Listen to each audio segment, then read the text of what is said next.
சங்கீதம் 148. அல்லேலூயா. வானங்களில் உள்ளவைகளே, கர்த்தரை துதியுங்கள்.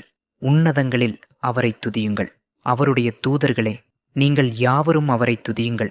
அவருடைய சேனைகளே, நீங்கள் யாவரும் அவரை துதியுங்கள். சூரிய சந்திரரே, அவரை துதியுங்கள். பிரகாசமுள்ள சகல நட்சத்திரங்களே, அவரை துதியுங்கள். வானாதி வானங்களே, அவரை துதியுங்கள். ஆகாய மண்டலத்தின் மேலுள்ள தண்ணீர்களே, அவரை துதியுங்கள். அவைகள் கர்த்தரின் நாமத்தை துதிக்கக் கடவது. அவர் கட்டளையிட அவைகள் சிருஷ்டிக்கப்பட்டது.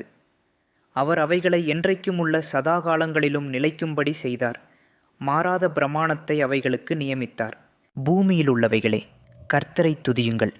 மகா மச்சங்களே, சகல ஆழங்களே, அக்கினியே, கல்மழையே, உறைந்த மழையே, மூடுபனியே, அவர் சொற்படி செய்யும் பெருங்காற்றே, மலைகளே, சகல மேடுகளே, கனிமரங்களே, சகல கேதுருக்களே, காட்டு மிருகங்களே, சகல நாட்டு மிருகங்களே, ஊரும் பிராணிகளே, இறகுள்ள பறவைகளே, பூமியின் ராஜாக்களே, சகல ஜனங்களே, பிரபுக்களே, பூமியிலுள்ள சகல நியாயாதிபதிகளே, வாலிபரே, கன்னிகைகளே, முதிர் வயதுள்ளவர்களே, பிள்ளைகளே, கர்த்தரை துதியுங்கள்.